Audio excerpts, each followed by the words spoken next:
So here we have Finn. Not Finn. And we are just on a woods walk. So we're just going to show you some of his basic obedience, like his sit, his wait, and his recall. These are big things that I know are very important to you guys, that he just be a very well-behaved, well-rounded boy. And I know specifically that the recall was a concern for you guys because he had gotten out and played a bit of a game of chase with you and almost got into the road. So that's definitely something we want to work on because it's a very scary and real scenario, and we never want that to happen again. So the big key is that you always want to make sure that you work on recall, even in the moments where you don't need it. Because if you just wait until that moment when he gets out and you really need him to come back to you, he's less likely to. If you guys haven't made it a very fun, very exciting game to play, very rewarding thing. So what we always do for recall is we've always got treats. If they always think they're going to get a treat, they're always going to come back, especially for a food-motivated dog. We always reward, always very excited when they come. So, for instance here, Finn is intensely sniffing some stuff. He's probably looking for a place to go to the bathroom, so that may happen. But I'm going to try and get his attention. Finn, come. Yes, good boy. And I'm going to offer up treats in my hand. That was a short distance, but we're kind of taking it back a couple of steps and really trying to really round out the training that he had already had before. Finn, come. Waiting until he's looking at me and he's engaged with me before telling him to come. It's the biggest thing and the biggest mistake that we see is that when it comes to recall, people will sit there and they will call their dog's name and they won't wait until they have that focus, good boy, before they say the command, and then they just start repeating it. Dogs memories work in 2-second intervals.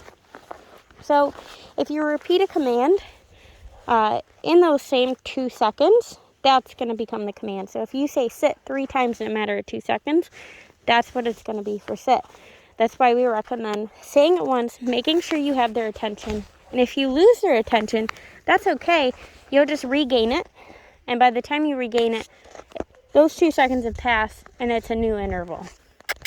So, Finn, boop, boop, come. Good boy. As you can see, initially he was looking off that direction, and I waited until the eye contact was coming to me, and then I told him to come. Even though he was already wandering this way, I wanted to make sure that his focus was on me, and that he wasn't going to dart past. So we're going to try this from a bit of a bigger distance. Finn, come. Good boy. Lots of praise, lots of reward. Good boy. Yes. Let's see if we can do some sitting down. A lot of the dogs don't want to do down out in the snow, and I don't really blame them. So we won't push it too far today, but we'll definitely do a sit and a wait. Finn. Here. Yes. Sit. That hand gesture up for that sit. Good boy. Finn. Wait. Wait. Okay. Using our release word of okay, which is used for that wait, stay, and place command. Finn. Sit. What a good boy. Not always having to give treats either for a reward.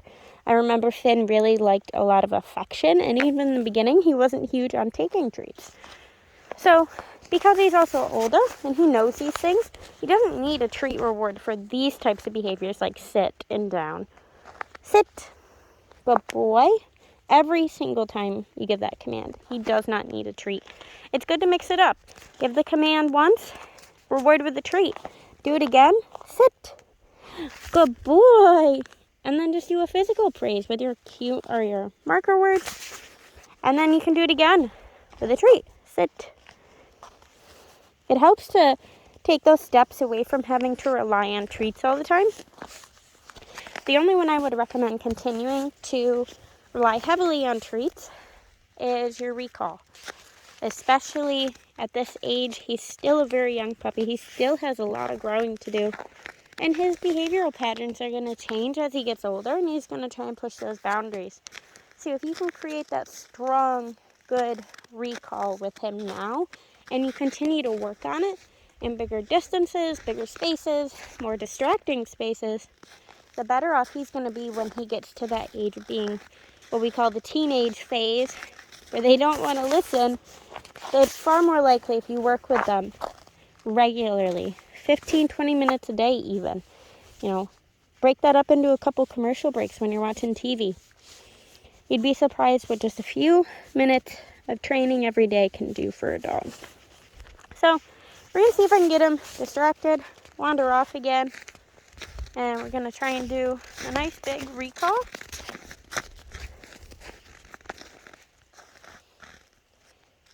Stiffen. Finn, come. Good boy. And you can always walk, away as you're doing that recall. Good boy. We'll give a treat.